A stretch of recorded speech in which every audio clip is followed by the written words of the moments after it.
Herkese merhaba arkadaşlar. Kanalıma hoş geldiniz. Yeni bir videoyla yine sizlerleyiz. Sizler için sevilen dizi Uzak Şehir'in heyecanla beklenen yeni bölümünden yepyeni kareler getirdim.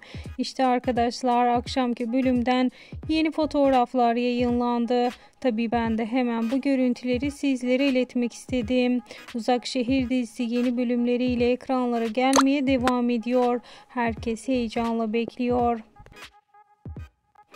Uzak Şehir'den ve oyunculardan gün içerisinde gelen tüm yenilikleri sizlere iletmeye devam edeceğiz. Bunun için kanalımı takipte kalmayı, bildirim zilini açık tutmayı unutmayın.